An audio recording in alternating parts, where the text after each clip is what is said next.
Hello, we're here today with Dr. Thomas Brown, who's Chief Medical Officer and owner of Kathy's Urgent Care. And today the topic is a sustainable, healthy lifestyle.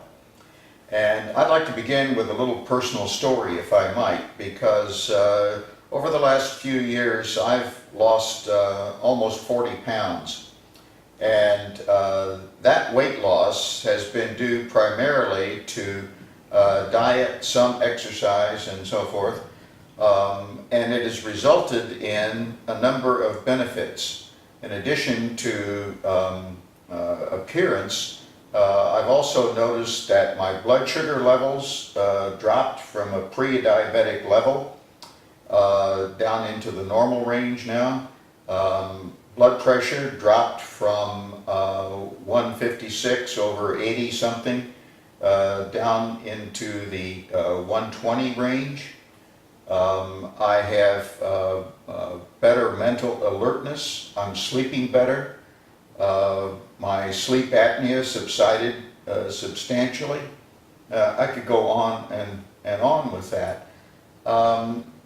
From a medical standpoint, how important is diet with regard to weight loss, and what is the significance of that kind of weight loss in your view with regard to achieving a sustainable lifestyle? Well, you just summarized very nicely the health benefits of weight loss. And that's an impressive amount, 40 pounds. Actually, there's studies that show just taking about 5% of body weight, but 5 to 10% of body weight have enormous health benefits. Now, I don't know what your actual pre-diet weight was, and you lost 40 I'm not going pounds. to tell you. Yeah, we won't get into that. But you lost a significant amount of weight, and basically what you explained was that your high blood pressure went away, your sleep apnea or sleep difficulties improved, your mental alertness improved, your fatigue, daytime fatigue improved, and a few other things. I think you normalized your blood sugars, or a few other things you mentioned. So these are all the things that people with excess weight, when they take the weight off, those are the health benefits. Now, you can imagine someone who's morbidly obese, 350, 400 pound man, who takes down 150, takes off 150 pounds, that those health benefits would be even more robust than what you've experienced. So huge health benefits. People typically do it for aesthetic reasons, and you mentioned that as well, but the health benefits are enormous. So then I think part of your question was how big a role does diet play in that? Mm-hmm. All right, so you said it yourself. You did it largely with diet. You incorporated some exercise as well, but you did it largely with diet.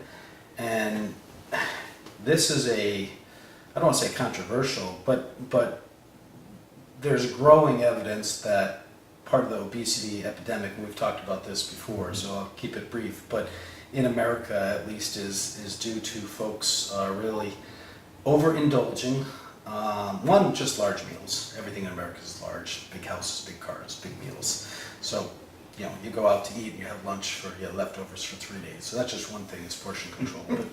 But two, it's the highly processed carbohydrates, all the things we like, the rice and bread and pasta and all those things. So, and Coke and Pepsi and those things. So if you can cut out a lot of the highly processed starches, carbohydrates, and sort of counterintuitively to some people, drink that whole milk and use the actual butter. So this is, some people watching this are going to be amazed at what I'm saying here. But so diet will play a huge role. There's exercise is great for so many reasons. One, it's a huge stress reducer. It's a great treatment frankly for depression. It's great to keep your heart and lungs in shape. It's great for range of motion, to keep you nimble. And it's also very helpful in losing weight. But in terms of what's more powerful in losing weight, no matter how much you exercise, really, you do have to make some dietary changes. And it sounds like you did that. Yeah. let's talk a little bit about exercise. I'm one of these people who is probably the embodiment of Mark Twain's quip when he remarked that the thought of exercise makes him want to go take a nap. I'm wondering what type of exercise and how much should a person aim for? So there are studies done, I recall 15 years ago or so, some studies done, one in particular in Japan, but regardless, there's hundreds of studies that have been done on this topic. I don't think there's a clear threshold. The one I'm recalling was 15 minutes a day, a few times a week, showed remarkable health benefits. So I think the point of some of these studies is really that you do what you can do, whether it's simply going to the grocery store and parking in the corner of the parking lot, or going up to the third or fourth floor of that office building and not using the elevator. I mean, sometimes, that's what it takes. There's some people who think they have to go to the gym 2 hours a day, and that's not required. So if it's 5 or 10 or 15 minutes a day, 7 days a week, or even 3 or 4 times a week, the more vigorous the activity, if you're going to run around and play racquetball or tennis or squash or full court basketball, and you have the cardiopulmonary, the heart and lung function to allow you to do that, sure, the more vigorous the better, as long as you can do it in a healthy way and not get hurt. But the point is, I think some people get frustrated because they're not going to the gym, they're hard on themselves, they're not doing the exercise they think they need to do. And my point is, a little goes a long way. So. Yeah, mentioning the grocery store, you might walk through the parking lot, but it also pays to walk past the ice cream chest. So, Exactly. So you got to be. We're talking about the diet. Yeah. You got to be a little selective on what you're eating. Although, should a person actually consult their physician before they start an exercise program? I don't know that I would endorse a full. It depends on would a 25-year-old healthy young man or woman with no health concerns whatsoever, has never fainted, never had a seizure, has played sports all their life, goes to the gym 3-4 days a week, would that person, should they consult a physician in order to pick up, start playing soccer 2 times a week or something? I don't think there's any medical reason for that.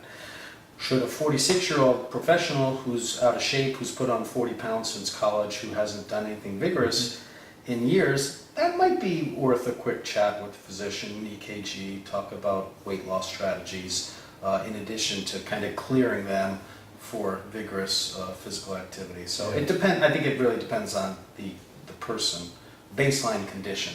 Yeah. You mentioned earlier in talking about exercise that it's great for reducing stress and so forth. Nearly everyone I know thinks of themselves as being under high stress. How can we cope with that? And what are some of the consequences of high stress in our lives?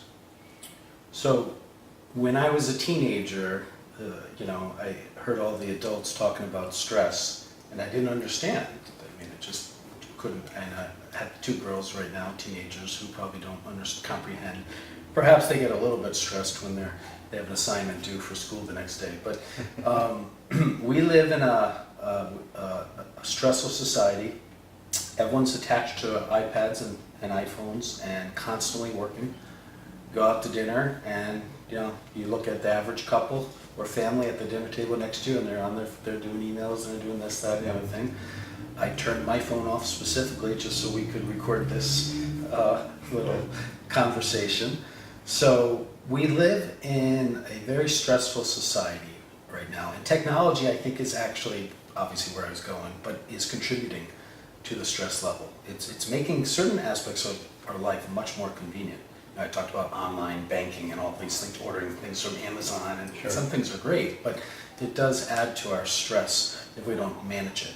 So incorporating exercise to reduce that stress is certainly one good strategy. What can stress do to you? As a physician, I've seen it do everything. It can literally kill people. Now, I don't mean that in a dramatic way, but you've probably heard the layperson expression, broken heart syndrome. You know, that's an emotional type of stress rather than a different, you know, but couple's been married for 45 years, 55 years, and one of them dies, and 2 or 3 days later, the husband or the wife passes away. Broken heart syndrome. They call it Takotsubo syndrome. But anyways, that is purely a physical manifestation of stress. So stress, I routinely see people with chest pain and panic attacks, ulcers, all sorts of things as a direct consequence of stress. So again, when I was a teenager, didn't think of these things. As a physician, as a middle-aged physician with my own stressors as well, you realize just how consequential and detrimental stress can be if you don't really take concrete steps to minimize it. Thank you very much. We hope everyone will like our Facebook page so they can see more tips for how to actually achieve and sustain a healthy lifestyle. We'll return again with more information at a later time.